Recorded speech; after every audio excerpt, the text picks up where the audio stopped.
ज्ञान योग पत्रिक पवित्रता शांति पथ प्रदर्शनी। नीचे देखिए, प्रजापिता ब्रह्मा कुमारी ईश्वरीय विश्वविद्यालय पांडव भवन माउंट आबू राजस्थान। ये किस में प्रवेश किया, यहाँ देखो, ये हैं, इनको ब्रह्मा कहते हैं। इनका लेखराज शर्मा नाम था और एक जौहरी थे, ये जौहरी, इसमें वो प्रेत आत्मा आ गई। और फिर देखना, फिर इसकी आत्मा जब ये मर गया, इसमान लग गई, और ये भी मर गया। थी दो चाहिए इन दोनों आत्मा ना, जब दो बैठे हैं, ये आत्मा दो ब्रह्मा कुमारी बैठे हैं, क्योंकि एक की आत्मा इसकी आवे, एक दूसरे की आवे। उसको सदाशिव की आत्मा कहते हैं कि वो आती है ब्रह्मा की आत्मा, इसको ब्रह्मा बताया महापुरुषों ने। और कहते शिव की आत्मा तो ब्रह्मा में आवे, ब्रह्मा की आत्मा इसमें आवे। और जब यह बोले और फिर ज्ञान देवे। और ये कौन, शिव कौन है? सदाशिव, वही जिसने गीता बोली थी, वही है। एक सवाल सदाशिव श्री कृष्ण कहते, वो श्री कृष्ण में प्रवेश करके, ये देखो, ये है पिता श्री ब्रह्मा। अब इसको ब्रह्मा नाम रख दिया। नाम इनका लेखराज जी था, जिनके माध्यम से परम पिता शिव ने ज्ञान दिया। यहाँ देखो, जगदम्बा सरस्वती, जिन्होंने ज्ञान वीणा द्वारा आध्यात्मिक जागृति लाई। आगे देखो, नीचे विवरण देखिएगा।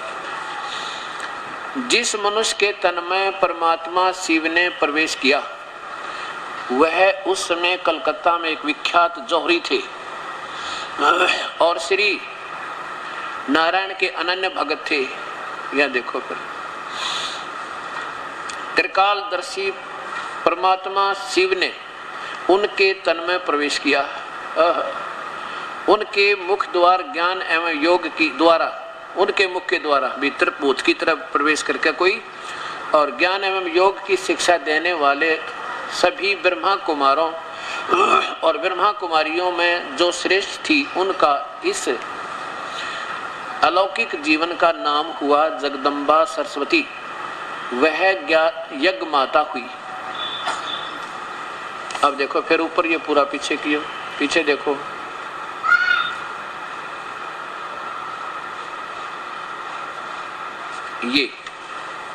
ये यज्ञ माता होगी। अब इनकी आत्मा इसमें आती है, क्योंकि ये भी प्रेत बन गए, पितर बन गए, शास्त्र विरुद्ध साधना करके। अब हमने इन बातों को देखना है प्रेम पूर्वक।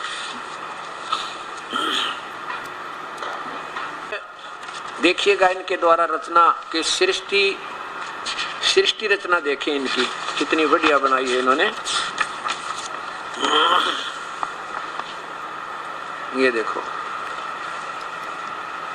शिव का परम धाम, तीन लोक कौन से हैं और शिव का धाम कौन सा है? यहां देखिए, पहले चित्र देखें इनका। तीन लोक कौन से हैं और परमात्मा शिव का धाम कौन सा है? ये तीन लोक बताए इन्होंने। कौन सा? ये तो कहते हैं, ये देखो नीचे आगे लो, ये तो ब्रह्मलोक। कौन सा ब्रह्मलोक ने बना लिखा, बाहर लिख रखा है, इससे बाहर इस ये एक ब्रह्मांड बताओ, ये एक ब्रह्मांड है, यो अंडे जैसा, ये एक ब्रह्मांड है। ये तो ब्रह्मा का ब्रह्मलोक, और ये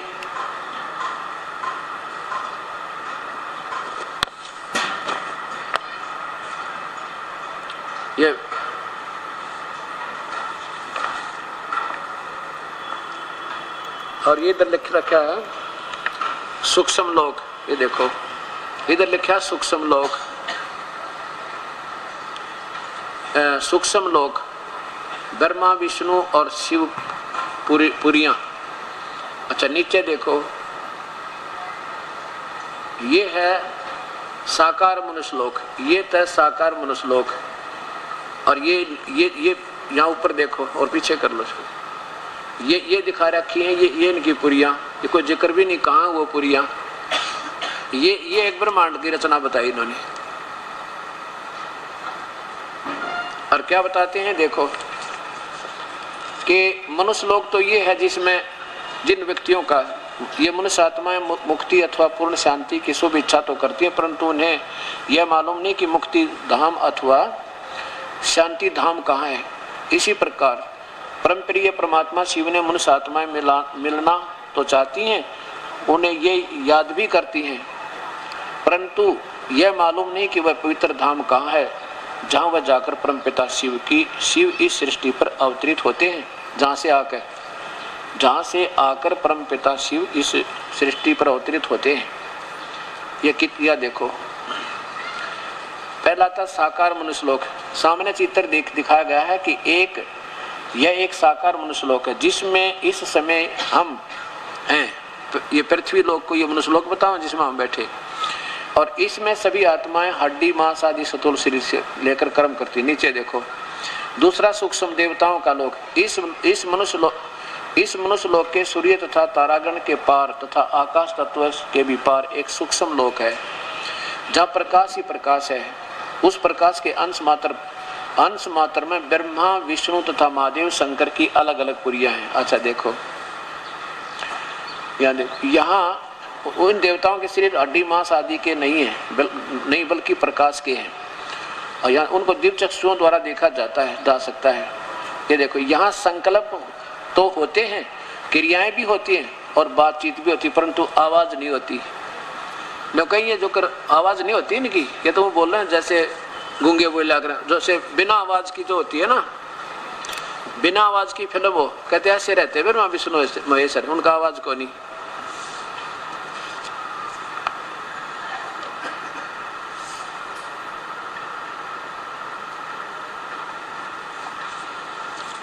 और तीसरा बताते हैं ब्रह्मलोक।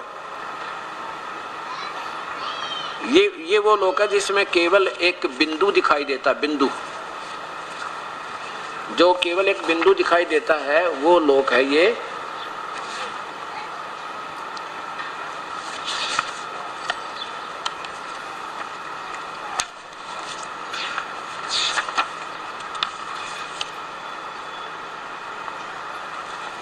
यहाँ देखो, ये वही है माउंट आबू से प्रकाशित ज्ञान योग पवित्रता शांति का प्रदर्शनी, प्रजापिता को ब्रह्मा कुमारी ईश्वरीय विश्वविद्यालय, पांडव भवन, माउंट आबू, राजस्थान। इसमें देखो एक आश्चर्यजनक बात, इधर निराकार परमात्मा और उनके दिव्य गुण। कहते हैं शिव जी निराकार हैं, उनका आकार कोई नहीं। परमपिता शिव परमात्मा गीता ज्ञान दाता। आगे इधर देखो, परमपिता परमात्मा का दिव्य नाम और उनकी महिमा। परमपिता परमात्मा का नाम शिव है, शिव का अर्थ कल्याण आदि करना। नीचे देखो, वह जन्म मरण से सदा मुक्त, सदा एक रस आदि आदि। अच्छा, मनुष्य आत्माओं को ज्ञान देने के लिए सोम अथवा अमृत पिलाने और अमृत पद देने वाला वह सदा जागती ज्योति सदा शिव है। वैसे एक ज्योति है जो सदा। नीचे देखो, परमपिता परमात्मा का दिव्य रूप के है। परमपिता परमात्मा का दिव्य रूप एक ज्योति बिंदु के समान दिए की लो जैसा है, दिए की लो जैसा है।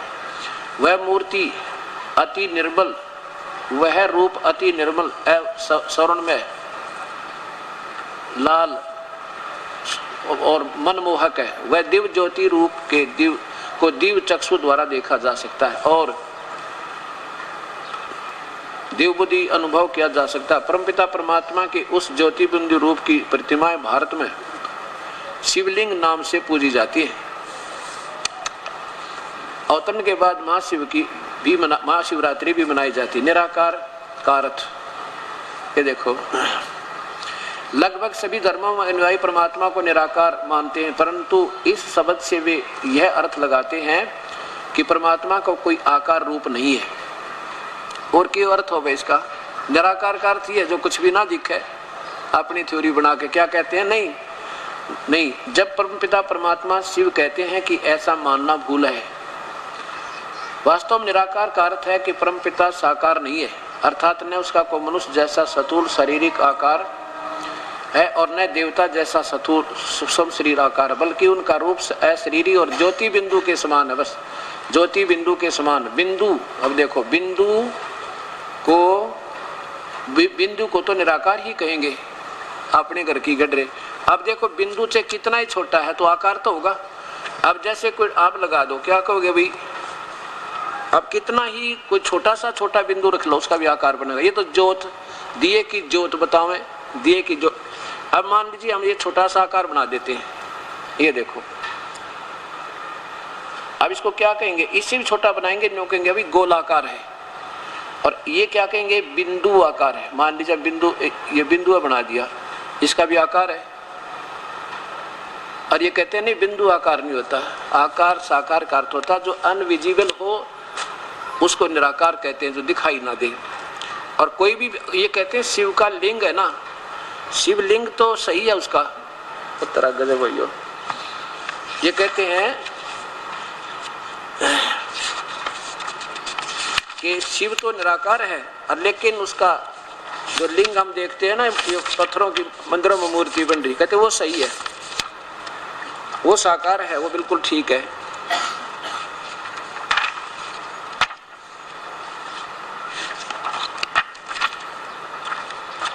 ये देखो है इसी की, ये वही किताब है।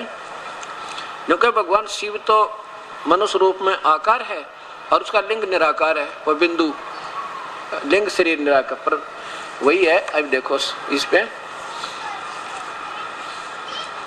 शिव और शंकर में अंतर, कहते हैं शंकर तथा शिव, यो तो शंकर है और यो डला शिव है। तेरा गजब भैया, यो डला शिव है, यू है परम पिता, अरे फूटे बाग थरे अर्गेला मारे। ये देखो ये क्या लिखा है कि सूक्ष्म लोक निवासी विनाशकारी आकारी देवता रचना। ये देखो परम धाम निवासी कल्याणकारी निराकार परमात्मा। ये देखो यो निराकार परमात्मा। अरे तेरा गजब हो, यो कुछ सोचते लो बोलने तो पहला सारे शास्त्र फेल कर दिए, सब ऋषि फेल कर दिए। निराकार साकार क्या होता है, डड़ा भी आकार जब दिखे सामने का यू है वो भगवान, यो पक्का भगवान। ये परमात्मा ये मेरे बंदी छोड़, मेरी भी अच्छी ड्यूटी लाई मालिक ने, मेरे महल दौड़ की। अब यहां देखो इसमें क्या कहते हैं, ब्रह्मा कुमारी से पूछा गीता का ज्ञान किसने दिया, कि भगवान सदाशिव ने। वो सदाशिव आपके सामने है, यो काल है जो आप पूर्ण विवरण आपके सामने सब शास्त्रों में प्रमाण। अरे इनका कोई प्रमाण नहीं, किसी भी शास्त्र का एक अंश भी आधार नहीं इन महापुरुषों का, अपने तो के मारे भूत बोल रहे इनके अंदर। पहले एक लड़की बोला करती ब्रह्म कुमारी थी, अब दो ब्रह्मा कुमारी बैठे, क्योंकि एक में तो वो भूत पहले वाला जो ब्रह्मा, इसमें लेखराज जी में आया करता। अरे लेखराज की आत्मा और दूसरी माँ दोनों बैठ कर बोल रहे, वहां से दोनों भूत बोल रहे हैं, इसमें अपने अपने सट्टे मार के दुनिया को गुमराह कर रहे हैं। ये भक्त समाज ने सोचना पड़ेगा, ये तो मानने कोई ना, क्योंकि वहां तक। और फिर कहते हैं कोई गुरु की आवश्यकता नहीं, बस ना को नाम जाप करना, ध्यान लगा लो क्या का द्वैती बिंदु का, और गुरु की आवश्यकता नहीं, ना कोई नाम जाप करना। ये खूब करा भाई काम। अब देखो साप्ताहिक पाठ्यक्रम, ईश्वरीय ज्ञान का साप्ताहिक पाठ्यक्रम, प्रजापति ब्रह्मा कुमारी ईश्वरीय विश्वविद्यालय, पांडव भवन, आबू पर्वत, राजस्थान। अब इसमें देखो क्या पूछा है कि ब्रह्मा कुमारी जी से, प्रश्न नंबर 143 पे। यहां देखो किसी ने पूछा, बहन जी यह जो रहस्य आज आपने सुनाए हैं वो बहुत ही नए और गुह्य हैं। नीचे सुनो, पहले यहीं से चलते हैं। ये क्या बताती है, ये क्या गीता के भगवान को जानना जरूरी है, ब्रह्मा कुमारी पूछती है, से पूछा। हाँ, जीवन में पवित्रता, सुख और शांति के लिए, प्राप्ति के लिए तो साथ तो इस प्रश्न का बहुत गहरा संबंध है कि पहली को जानने से ही तो मनुष्य मुक्ति और जीवन मुक्त अर्थात का अधिकारी होता है। आप पूछेंगे कैसे? देखिए गीता के भगवान के वाक्य हैं, हे वत्स तो एक मुझे याद कर। देख यू क्या है, मन मना भव, यानी पूरा श्लोक नहीं, 2 अक्षर दे दिए कहीं, क्योंकि पूरा लिख दें तो इनको सरलार्थ करना ना आवे, 2 अक्षर ले लिए, मन मना भव, ये है 18वें अध्याय का 63वां श्लोक, 18वें अध्याय का 65वां। और नीचे 4 अक्षर ले लिए कि मैं तुझे सब पापों से मुक्त कर दूंगा, ये ले लिया। सर्व पापेभ्यः मोक्षामि, ये 18वें अध्याय का 66वां श्लोक के 2 लाइन ले ली हैं। कहते हैं अब प्रश्न उठता है कि ये महावाक्य किसने बोले, क्या श्री कृष्ण ने बोले या किसी और ने? कहते हैं किसके हैं? श्री कृष्ण देवता के या ज्योत स्वरूपी परमात्मा शिव के? शरीरधारी देवता तो याद करने से मनुष्य भला मुक्ति की अवस्था था। शरीर के बंधन से न्यारी अवस्था कैसे प्राप्त कर सकता है? फिर पतित पावन तथा पाप कटेश्वर तो एक परमात्मा ही है, दूसरा कोई पापों का नाश नहीं कर सकता, क्योंकि परमात्मा एक है। परमात्मा के कर्तव्य परमात्मा ही कर सकता है, दूसरा कोई नहीं कर सकता। इसलिए यह बात स्पष्ट करनी पड़ती है कि गीता का ज्ञान वास्तव में सर्व आत्माओं के परमपिता ज्योत स्वरूपी जीवन मुक्ति के दाता ब्रह्मा विष्णु और शंकर के रचयिता ज्ञान के सागर मौलिक जन्म से रहित पतित पावन परमात्मा शिव ने दिया, और उसे ही आप याद कीजिए। उस परमात्मा से ही आपको मुक्ति, जीवन मुक्ति अथवा श्री नारायण श्री कृष्ण जैसे वेद पद की प्राप्ति होगी। अब देखो, अब फिर देखो वो श्लोक, इन्होंने क्या लिखा है कि ये 2 अक्षर लिए हैं, मन मना भव। पूरा नहीं लिखा, ना कोई श्लोक नंबर लिखा, पर मैं बताऊंगा कौन सा लिखा है इन्होंने। और सर्व पापेभ्यः मोक्षामि। अब ये इस बात को तो मानते हैं सुना के पढ़ा के किताबों, क्योंकि साना चतुर आदमी थे ये लेखराज जी। और फिर ये और इससे भी कोई सियाना भूत था, वो इसमें आ गया। अब ये क्या बताते हैं कि जो ज्योत स्वरूपी निरंजन काल है ये सदाशिव है, बिल्कुल। और ये तो काल है, जैसे आप देखिएगा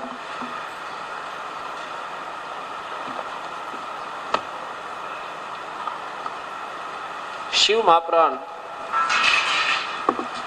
ये शिव महापुराण में जैसे आपको बताया था, क्योंकि जो भक्तात्मा इस पूरे सत्संग को सुन लेगा फिर तो ये इनके बच्चे के खिलौने लगेंगे, कहीं की ईंट कहीं का रोड़ा।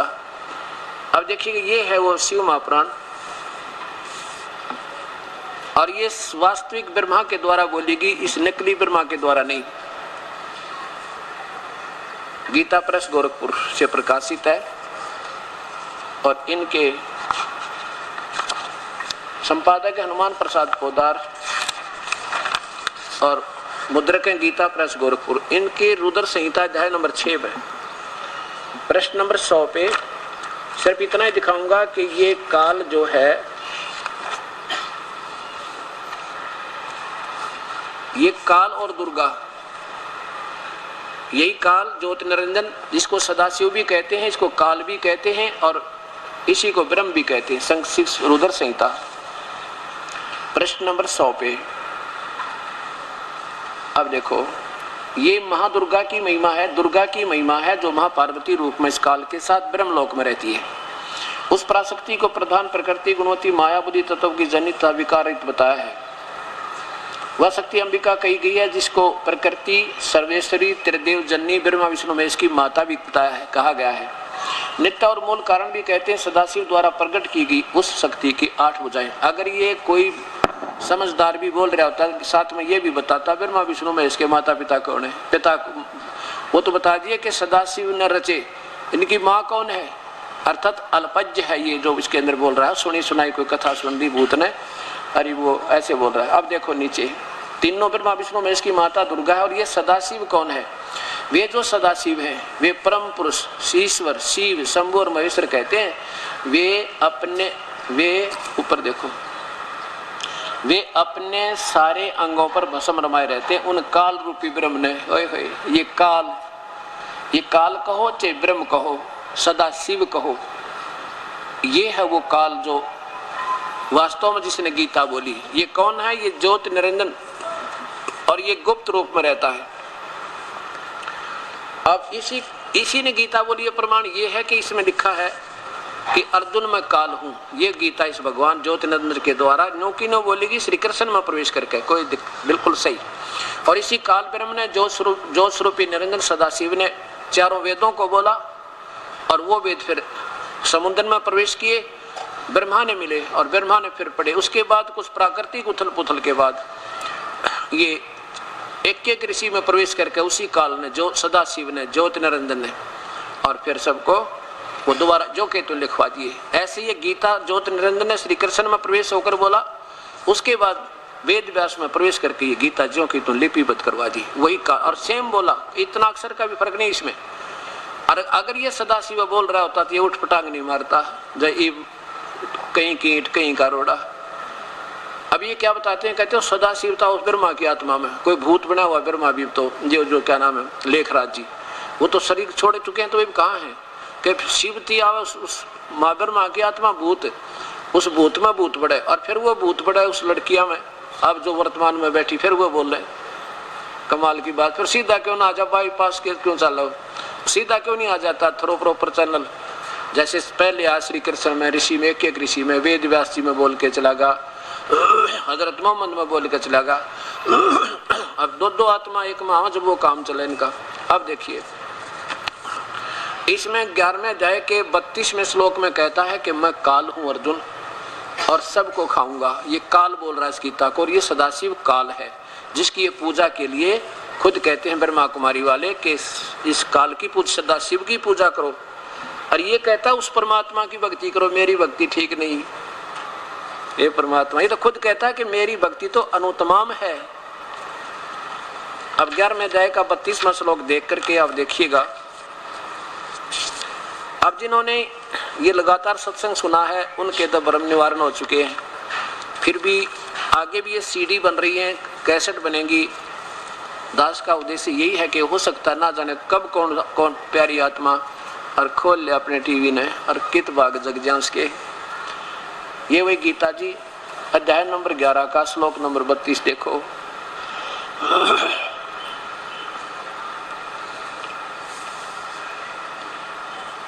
लोगों का नाश करने वाला मैं बढ़ा हुआ काल हूँ। खुद कहे मैं महाकाल हूँ, वैसे तो काल है माने काल हूँ, कोई बात नहीं महाकाल कह दे उसने। हूँ इस समय इन लोगों का नष्ट करने के लिए प्रवृत्त हुआ, लोगों को नष्ट करने के लिए प्रवृत्त हुआ हूँ। यानी अब मैं वहां से चल कर आया हूँ गुप्त सतांत और श्री कृष्ण में प्रवेश करके बोल रहा हूँ। और इसलिए प्रतिपक्ष की सेनाओं में सतीथ योद्धा लोग ये तेरे मारे बिना भी नहीं रहेंगे, न सबको मार दूंगा। ये सब तेरे बिना भी नहीं रहेंगे और तेरे युद्ध न करने से भी इन सब का नाश हो जाएगा। सिद्ध हो गया ये काल बोल रहा है। अब आइए जो इन्होंने 2 श्लोक बताए हैं, एक एक अक्षर लिया इन्होंने, मन मना भव और सर्व पापे व्यामोक्षामि। जब ये पूरे लिख दें तो इन्हें सरलार्थ करना ना आवे, पूरा इनसे न्यू नहीं लिखा है, एक अक्षर दे दिया, बताओ उससे क्या समझे। 1-2 श्लोक के लिख देते जब उसकी गीता का महिमा गा रहे हो, भगवान ने ऐसे ऐसे वचन बोले तो 2-4 शब्द लिख देने थे। और ये भगवान तो कह रहा है कि मैं तो उसी परमात्मा और पूर्ण ब्रह्म परमात्मा है कोई, उसकी शरण में हूँ। 15वें अध्याय का 4था श्लोक फिर देखो, क्योंकि इनका आपस में एक दूसरे के साथ लिंक बनता है। यही 15वें अध्याय का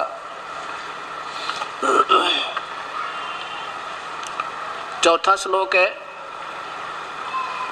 ये देखिए नीचे इधर, उसके पश्चात उस परम पद रूप परमेश्वर को भली भांति खोजना चाहिए जिसमें गए हुए फिर लौटकर संसार में नहीं आते। जिस परमेश्वर से, ये गीता बोलने वाला सदाशिव बोल रहा है कि जिस परमेश्वर से सौर्य ब्रह्मंडों की रचना हुई है, पुरातन संसार वर्ष की प्रवृत्ति विस्तार को प्राप्त हुई है, उसी आदि पुरुष नारायण की मैं शरण हूँ। ये सदाशिव तो कह रहा है कि मैं तो कोई और परमात्मा है उसके अधीन हूँ, मैं सर्वेश्वर नहीं हूँ। और इस प्रकार दृढ़ निश्चय करके उसी परमेश्वर का निधि ध्यान और यानी उसी की पूजा करनी चाहिए। और फिर ये क्या बताते हैं 18वें अध्याय का 62वें श्लोक में, अध्याय नंबर 18 का श्लोक नंबर 62।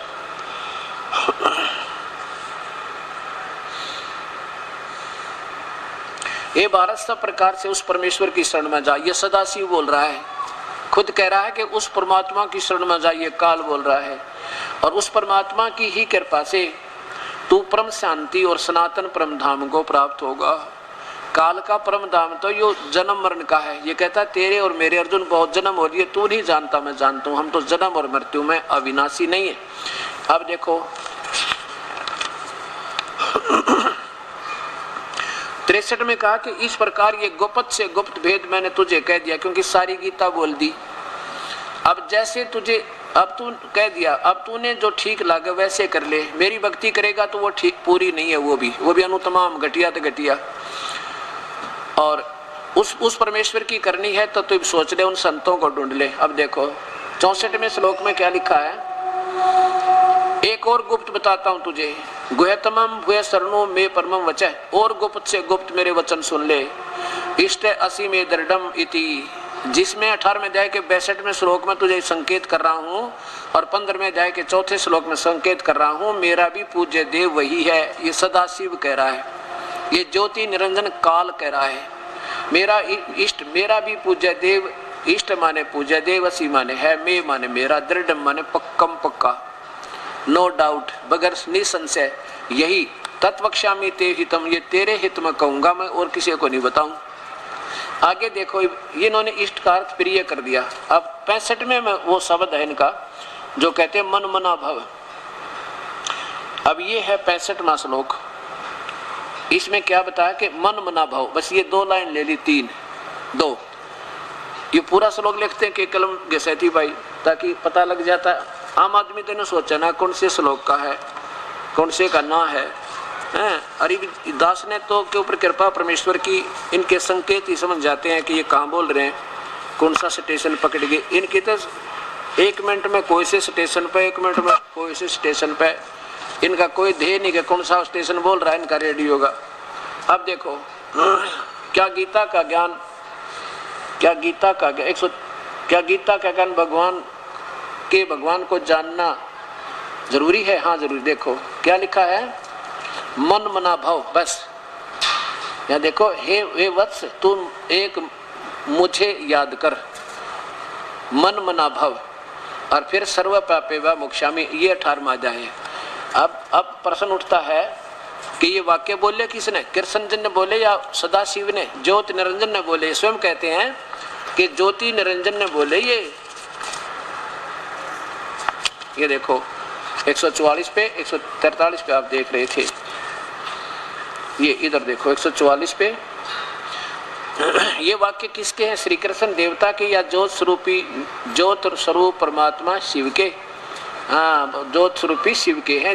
परमात्मा ज्योत स्वरूपी शिव ने ही गीता का ज्ञान वास्तव में सर्व आत्माओं के परमपिता ज्योत स्वरूप जीवन मुक्ति जीवन मुक्त के दाता ब्रह्मा विष्णु और शंकर के रचयिता, ज्ञान के सागर, लौकिक जन्म रहित पतित पावन परमात्मा शिव ने दिया।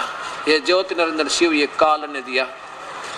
अब ये क्या कहता है, अब देखो 18वां अध्याय का 65वां श्लोक देखो, इसमें क्या लिखा कि मन मुझ में मन वाला हो, 65वां चल रहा है, मुझ में मन वाला हो, मेरा भक्त बन, मेरा पूजन करने वाला हो, मुझको प्रणाम कर, ऐसा करने से तू मुझे ही प्राप्त होगा, यह मैं तुझसे सत प्रतिज्ञा करता हूं, क्योंकि तू मेरा अति प्रिय है। यहाँ प्रिय मैंने ठीक लिख दिया, प्रिय। अब काल कहता मेरी शरण में आता है तो नीचे के ब्रह्मा विष्णु महेश और देवताओं की पूजा त्याग दे, तो उनसे अच्छी राहत मैं दे दूंगा, लेकिन मेरी पूजा भी अनुतमाम घटिया तो घटिया है। यहाँ देखो ये काल कहता है कि लेकिन मेरी पूजा तो बिल्कुल व्यर्थ है। यहाँ देखिएगा, मेरी भी पूजा कति गलत है। अध्याय नंबर 7 का श्लोक नंबर 18।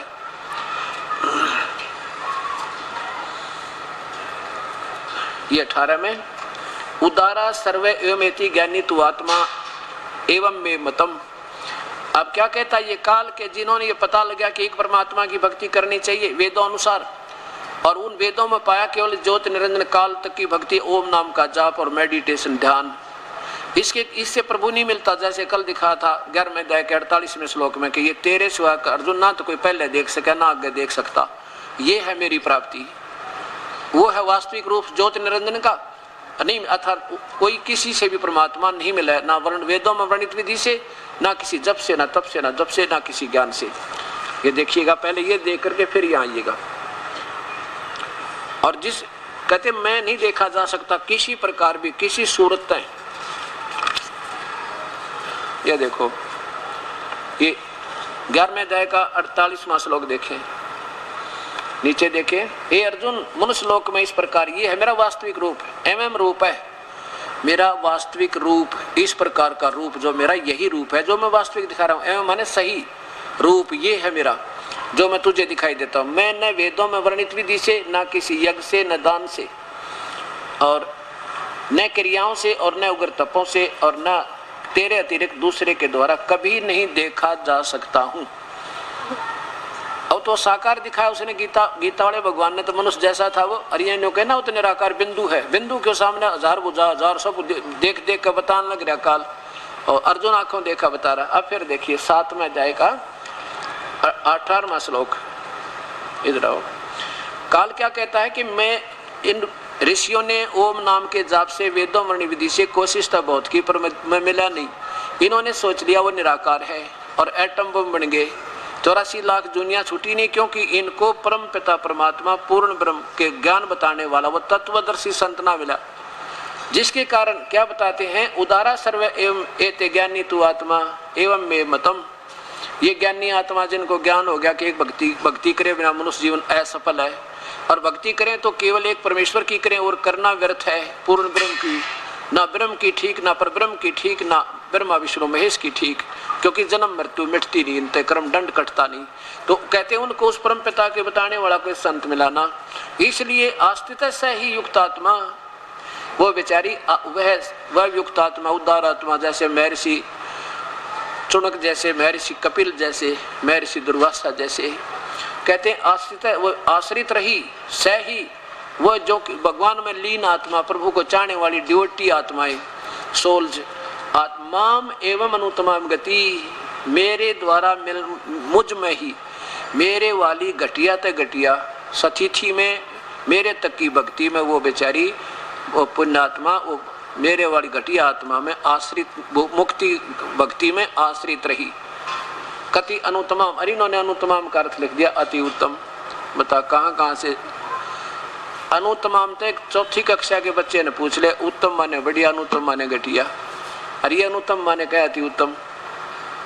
और यहाँ 24वें श्लोक में यही 7वें अध्याय के में अनुतम माने अनुतम, और यहाँ भी अनुतम लिख देते, चलो ना समझ में आवे थी तो इतना तो कर देते, अनुतम माने अनुतम, गति रूप मुझ में स्थित है, बस सीधी यही बात आ जाती, सारा सीधा हो जाता। अब 18वें अध्याय के 66वें श्लोक में जैसे इन्होंने कहा मैं तुझे सर्व पापे भ्या मोक्षामि मा सोच, अब वो सुनाता हूं आपको। अब ये क्या बताया है कि पूरी गीता का ये पूरा गीता शास्त्र बोल दिया काल ने, ज्योति निरंजन ने, सदाशिव ने, और कह रहा भी देख मेरी भक्ति करेगा तो जन्म मृत्यु तेरी मिटे ना मेरी मिटे नहीं, और तेरे और मेरे बहुत जन्म हो लिए आगे भी होते रहेंगे। और तूने भक्ति करनी, उस परमात्मा की भक्ति करनी है तो उन संतों को ढूंढ ले जो तत्वदर्शी संतों, मैं नहीं जानता उस परम पिता उसके बारे में। अब क्योंकि ब्रह्मा कुमारी वाले कह रहे ना गीता जो इसने सदाशिव ने बोली बिल्कुल सही कहा इन्होंने, ये तो इनका सुना सुनाई कथा है, ज्ञान है इन लड़कियों की। और ये देखो पहले तो देखो चौथे अध्याय का 4था श्लोक, 5वां श्लोक, चौथे अध्याय का 5वां श्लोक, ये पवित्र गीता जी। और यहाँ देखो चौथे अध्याय का अध्याय नंबर 4 का और श्लोक नंबर 5 ही है ये। हे परंतम अर्जुन, मेरे और तेरे बहुत से जन्म हो चुके हैं, उन सबको तो नहीं जानता, मैं जानता हूँ। ये काल बोल रहा है ज्योति निरंजन सदाशिव के मेरे तेरे बहुत जन्म मृत्यु हो लिए और तेरे मेरे तो बहुत जन्म होंगे, आगे भी होंगे। और फिर देख लो ये इनको अजन्मा बताते हैं, इनका अजरो अमर है, ये विनाश नहीं होता। ये स्वयं दूसरे अध्याय के अंदर 70वें श्लोक में कहता है, दूसरे अध्याय के 70वें श्लोक में कि नाश रहित तो उसको जान। अब देखो ये दूसरे अध्याय का 12वां श्लोक लो, दूसरे अध्याय का श्लोक नंबर 12। क्या देखो,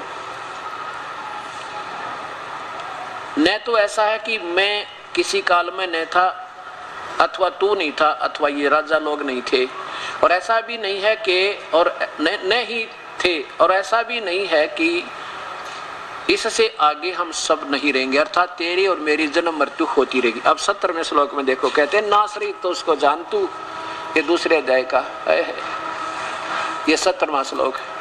नाश रहित तो उसको जान जिससे यह संपूर्ण जगत दर्शय वर्ग व्याप्त है, और इस अविनाशी का विनाश करने में कोई समर्थ नहीं है। स्वयं को तो नाशवान बता रहे हैं, ज्योत रूप भगवान सदाशिव ये काल, और कहता वो परमात्मा तो कोई और है।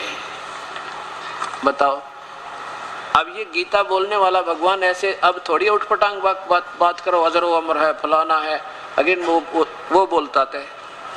18वें अध्याय का 66वें श्लोक पर तो निचोड़ आ गया।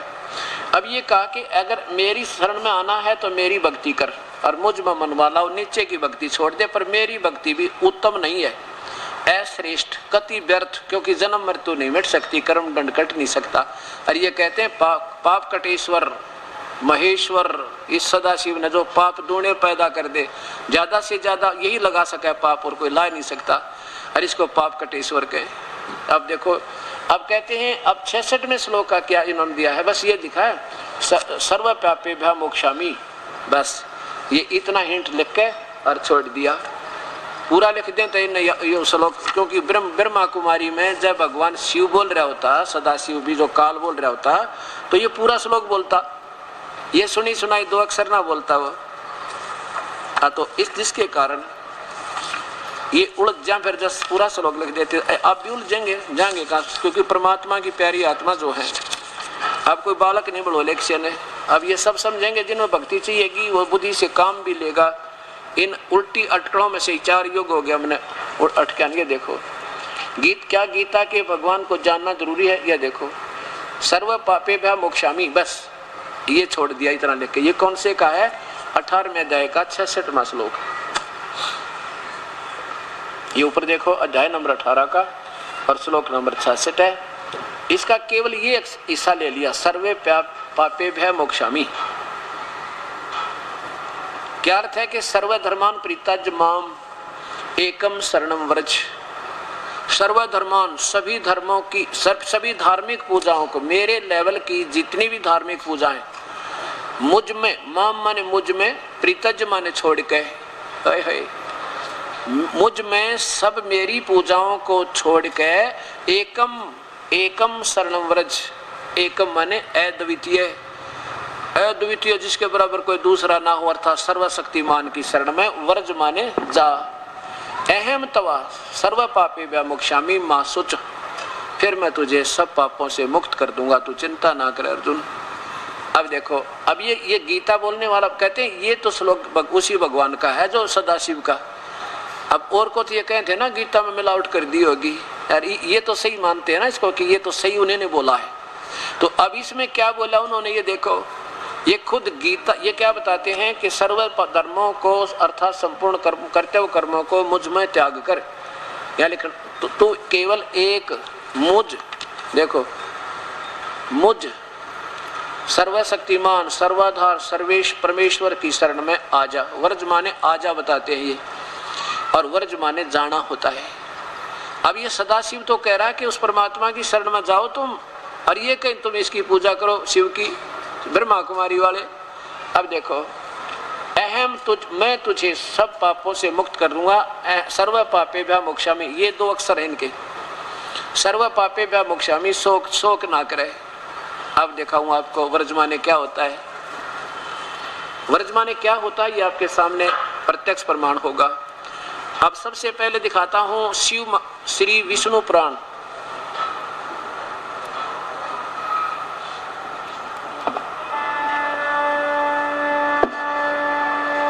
ये श्री विष्णु पुराण, और ये भी गीता प्रेस गोरखपुर से प्रकाशित है। इसमें वर्ज माने जा, और ये कहते हैं आजा, और वर्ज माने होता है जाना। बिल्कुल दो राय है नहीं इसमें। और ये उल्टा कर रखा है इन्होंने, और इसी को वो ब्रह्मा कुमारी वाले फटमान रहने को, ये तो भगवान ने बोला सज्जोत निरंजन ने। अब ज्योत निरंजन ये बोलेगा उल्ट सुलट, और मेरी शरण मेरी पूजा करो। गीता प्रेस गोरखपुर से प्रकाशित है। और ये देखो अनुवादक है मुनीलाल गुप्त,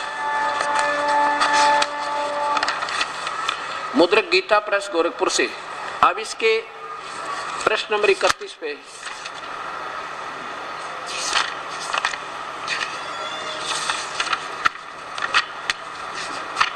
ये देखो, ये प्रश्न नंबर 31 अध्याय नंबर 2, अध्याय नंबर 9। यहां देखो नीचे ये 35 नंबर श्लोक में, ये मंत्र 34, ये 35। प्रावेश्रम शरणम व्रज, ये वही वह कहता रह जय व्रज, व्रज माने जा। यहाँ देखो ये 34वां श्लोक समाप्त हो गया। यहाँ 35 में कहा है तुम दैत्यदलम प्रावेश्रम, भगवान विष्णु की शरण में जाओ। बिल्कुल ठीक है, नो डाउट। जाओ माने चले जाओ, व्रज माने जाना, आना नहीं होता जाना, ये कहते हैं आजा। अच्छा, ये तो इन्हीं के द्वारा ये सही किया है ना, निष्पक्ष भाव से। और यहाँ ये असमंजस में पड़ गया कि ये परमात्मा और किसके बारे में कह रहा है वहां जाओ, क्योंकि ये तो श्री कृष्ण मानकर सर्वेश्वर माने बैठे इसको। अब यहाँ देखो ये संस्कृत शब्दकोश, संस्कृत और हिंदी शब्दों में विशेष अंतर नहीं होते। ले देखो संस्कृत हिंदी शब्दकोश वामन शिवराम आप्टे के द्वारा, और इसमें क्या लिखा है, वह का तल रह और जय व्रज, वह का तल रह जय व्रज, व्रज माने जाना, चलना और प्रगति करना। और नीचे देखो वर्जन, ये क्रिया बन जाती है वर्जन, वर्जन माने वर्ज, वह का तल रह जय ल्यूट, घूमना फिरना, यात्रा करना, निर्वासन, देश निकाला। और ये कहते हैं आजा, ए तरह गजब हो। अब देखो, और ये कई है मेरे पास, 4-5-6 रखी है मैंने, पर इनमें से 2 लिया मोटी मोटी छांट के। यहाँ देखो ये नीचे वर्जन, ऊपर देखो ये वर्ज, वर्ज माने गमन, जाना, चलना, और वर्जन ये क्रिया बन जाती है वर्जन, चलना जाना। और ये कहते हैं आना, आजा। ये काल तक कहता मेरे पीछा छुटा ले, और भाई मैं काल हूं, और ये कहते हैं आजा। और इसको कहते हैं कि इन्होंने कहा कि ये तो सदाशिव ने ये वाक्य बोले ही बोले, अर्थात ये तो मान गए ये कि ये श्री ज्योत स्वरूपी निरंजन, ये दोनों श्लोक बोले और दोनों आपके सामने पेश होंगे। तो इससे सिद्ध हो जाएगा कि ये जो इनका सूट, जो इनके ठीक नहीं फिट बैठ रही, उनमें ये क्या कहते हैं, कहते ये भगवान ने ना बोले शब्द, ये तो ठीक बोले ना। फिर इनको देख लो आप, ये देखो। इसके साथ साथ और भी महापुरुषों की यही दिखाता हूँ लीला, इन्होंने एक दूसरे की कॉपी कर दी, नकल ची। ये देखो श्रीमद् भगवत गीता, आचार्य सुधांशु जी महाराज, और इन्होंने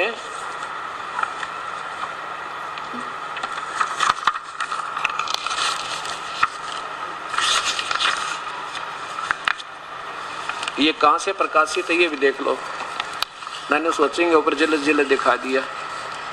कई बार ऐसी समस्या है हमारे सामने कि तो ऊपर जलद बनवा रखी होगी महाराज जी ने। प्रथम संस्करण इतना, तृतीय संस्करण इतना, 101 रुपये कीमत एक की। प्रकाशक है विश्व जागृति प्रकाशन, ओंकारेश्वर महादेव मंदिर, जी पब्लिक, मानसरोवर गार्डन, नई दिल्ली। दूरभाष इतने। प्रस्तुति करते हैं लेखकीय जगदीश चंद्र अरोड़ा व नरेंद्र आदि, गौरव आदि इनके। यहाँ देखो मुद्रक है इंटर इंडिया पब्लिकेशंस। अब ये 18वां श्लोक देखिए, 18वें अध्याय का 66वां श्लोक देखिए।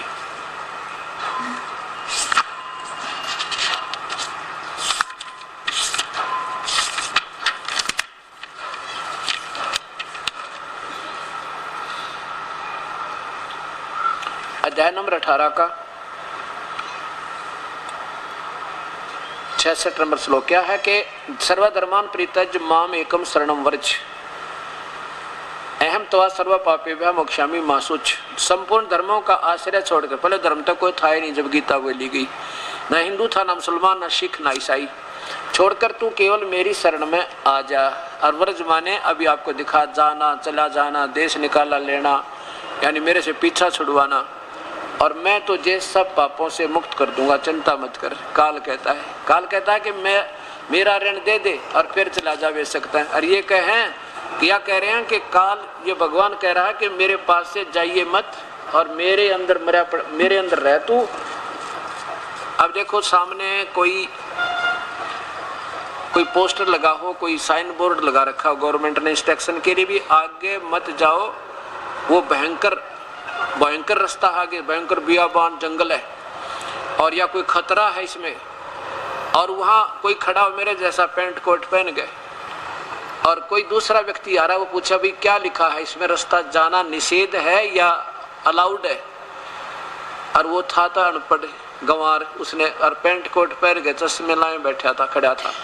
उसने सोची जब तू ना बतावेगा तो बात बिगड़ेगी, तेरी आज बेइज्जती हो है। कहने लगा बहुत अच्छा, जाओ जाओ, ऐसे लिखा कि जाओ, बहुत बढ़िया रास्ता वहाँ पे। तो वो कर दिया इन्होंने, काल के मुंह में दूने फंसा दिए।